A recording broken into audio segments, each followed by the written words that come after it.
ખેડબ્રહ્મા શહેરમાં જિલ્લા કક્ષાની સ્વાતંત્ર્ય પર્વની ઉજવણી કરવામાં આવી। ખેડબ્રહ્મા શહેરની સેડ કેટી હાઈસ્કૂલમાં ભારતની 80માં સ્વાતંત્રતા દિવસની ઉજવણી દબદબાભેર કરવામાં આવી। પ્રભારી શ્રી ડોક્ટર પ્રદ્યુમન વાજાએ ધ્વજારોહણ કરી તિરંગો લહેરાવ્યો। સાબરકાંઠાના વિકાસ કામો માટે મંત્રીશ્રીએ 25 લાખ રૂપિયાનો ચેક અર્પણ કર્યો। શહીદોના બલિદાન અને રાષ્ટ્ર પ્રથમના ભાવ સાથે 2047 સુધીમાં ભારતને વિશ્વની અગ્રણી શક્તિ બનાવવા પ્રભારી મંત્રીશ્રીનું આહવાન। આ પવિત્ર અવસરે જિલ્લા પ્રભારી મંત્રી ડોક્ટર પ્રદ્યુમન વાજાએ ધ્વજારોહણ કરી તિરંગાને સલામી આપી રાષ્ટ્રધ્વજને વંદન કર્યા। દેશભક્તિના માહોલમાં મંત્રીશ્રીએ પરેડનું નિરીક્ષણ કર્યું અને જિલ્લાના નાગરિકોને સંબોધતા સ્વતંત્ર સેનાનીઓના બલિદાનને યાદ કરી 2047 સુધીમાં વિકસિત ભારતના નિર્માણ માટે દરેક નાગરિકને પોતાનું શ્રેષ્ઠ યોગદાન આપવા આહવાન કર્યું। ઉજવણી દરમિયાન પ્રભારી મંત્રી ડોક્ટર પ્રદ્યુમન વાજાએ જણાવ્યું કે આઝાદીનું આ અમૃત પર્વ એ માત્ર ઉત્સવ જ નથી, પરંતુ લાખો શહીદોના બલિદાનની અમર ગાથાને યાદ કરવાનો અવસર છે। મહાત્મા ગાંધીએ સ્વરાજની નેમ લીધી, ત્યારે આજે વડાપ્રધાન શ્રી નરેન્દ્રભાઈ મોદીના નેતૃત્વમાં આપણે સ્વરાજથી સુરાજ તરફ આગળ વધી રહ્યા છે। તેમણે સ્પષ્ટ કર્યું કે જ્યારે રાષ્ટ્ર પ્રથમનો ભાવ હોય ત્યારે દરેક નિર્ણય દેશ હિતમાં હોય છે। ભારત આજે 11મા ક્રમથી છલાંગ લગાવી વિશ્વની સૌથી મોટી અર્થવ્યવસ્થા બન્યું છે, જે દરેક ભારતીય માટે ગૌરવની બાબત છે। સાબરકાંઠા જિલ્લાના સંદર્ભમાં તેમણે હિંમતનગર ખેડબ્રહ્મા બ્રોડગેજ લાઇન ધરોઈ ભાગ 2 યોજના દ્વારા પીવાનું શુદ્ધ પાણી અને ખેતી ક્ષેત્રે બટાકાના ઉત્પાદનમાં થયેલ ધરખમ વધારાનો ઉલ્લેખ કરાવ્યો। આ પ્રસંગે મંત્રીશ્રીએ જિલ્લાના વિકાસ કામો માટે 25 લાખ રૂપિયાનો ચેક જિલ્લા કલેક્ટરને અર્પણ કર્યો। આઝાદીના પર્વ નિમિત્તે ખેડબ્રહ્માની વિવિધ શાળાઓના બાળકો દ્વારા દેશભક્તિના રંગે રંગાયેલ સાંસ્કૃતિક કાર્યક્રમો રજૂ કરવામાં આવ્યા હતા। સરકેટી હાઈસ્કૂલ અને સંત શ્રી નથુરામ બાપા જ્યોતિ હાઈસ્કૂલના બાળકોએ દેશભક્તિ ગીતો પર નૃત્ય પ્રસ્તુત કર્યા, જ્યારે આંગણવાડીના ભૂલકાઓએ ગરવી ગુજરાતની ગૌરવ ગાથા રજૂ કરી હતી। આ ઉપરાંત જિલ્લા પોલીસની સુરક્ષા સેતુ સોસાયટી અને મહિલા પોલીસ ટીમ દ્વારા સૂર્ય નમસ્કાર, યોગ અને કરાટેના નિર્દેશન દ્વારા શારીરિક સૌષ્ઠવ અને આત્મરક્ષાનું પ્રદર્શન કરવામાં આવ્યું। પ્રાદેશિક વાહન વિભાગ કચેરી દ્વારા માર્ગ સલામતી પર રજૂ કરાયેલ નાટકે સૌને જાગૃતિનો સંદેશ આપ્યો, તેમજ ઉપસ્થિત સૌને મંત્રીશ્રીએ માર્ગ સલામતીનો સંકલ્પ લેવડાવ્યો હતો। જિલ્લામાં શ્રેષ્ઠ કામગીરી કરનાર અધિકારીઓ, કર્મચારીઓ અને રમતવીરોનું પ્રભારી મંત્રીશ્રીને મહાનુભાવોના હસ્તે સન્માન કરવામાં આવ્યું।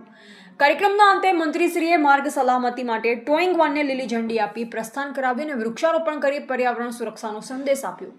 આ પ્રસંગે જિલ્લા પંચાયત પ્રમુખ રીનાબેન પટેલ, ખેડબ્રહ્મા નગરપાલિકા પ્રમુખ ડોક્ટર પ્રિયંકાબેન ખરાડી, સાંસદ શોભનાબેન બારૈયા, ધારાસભ્ય વીડી ઝાલા અને ગજેન્દ્રસિંહ પરમાર, જિલ્લા કલેક્ટર લલિત નારાયણ સિંઘ સાધુ, પોલીસ અધિક્ષક ડોક્ટર પાથરાસિંહ ગોહિલ, ઇન્ચાર્જ જિલ્લા વિકાસ અધિકારી શ્રી કેપી પાટીદાર, નિવાસી અધિક કલેક્ટર શ્રીમતી ક્રિષ્ના વાઘેલા, પ્રાયોજના વહીવટદાર શ્રી વિશાલ સક્સેના, પ્રાંત અધિકારી શ્રી નિમેશ પટેલ, અગ્રણી શ્રી કનુભાઈ પટેલ, પૂર્વ સાંસદ શ્રીમતી રમીલાબેન બારા, પૂર્વ ધારાસભ્ય શ્રી અશ્વિન કોટવાલ અને શ્રી મહેન્દ્રસિંહ બારૈયા સહિતના મહાનુભાવ અને મોટી સંખ્યામાં નગરજનો ઉપસ્થિત રહ્યા।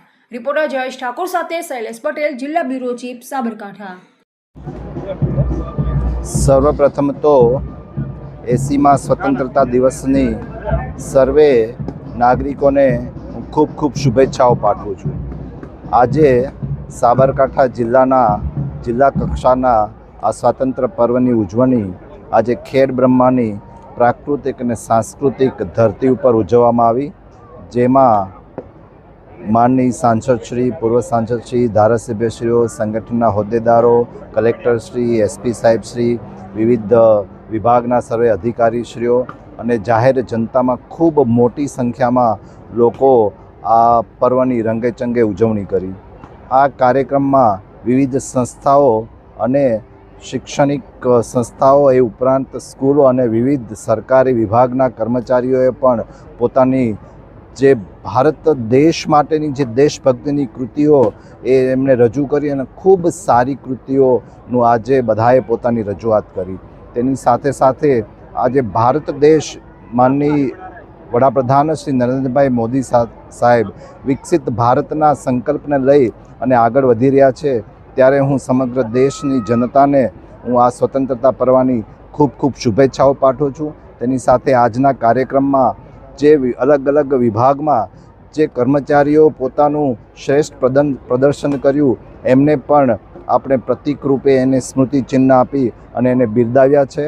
અને આ સાબરકાંઠા જિલ્લો હર હંમેશ આવી રીતના આગળ વધતો રહે અને ગુજરાતે વિકસિત ભારતના એક સારથી તરીકે પોતાનું યોગદાન આપે એવી સમગ્ર જનતાને હું આજના સ્વતંત્રતા પર્વ દિવસે હું અપીલ કરું છું અને ફરી એક વખત બધાને સ્વતંત્રતાની ખૂબ ખૂબ શુભેચ્છાઓ સાથે આ દેશની આઝાદી માટે જે લાખો લોકોએ પોતાનું બલિદાન આપ્યું, પોતાનું સર્વસ્વ અર્પણ કર્યું, એ બધાને પણ હું શ્રદ્ધાંજલિ અર્પું છું અને દેશના યુવાનોને એક સંદેશો આપું છું કે પોતે પણ આ દેશના વિકસિત ભારતના યોગદાનમાં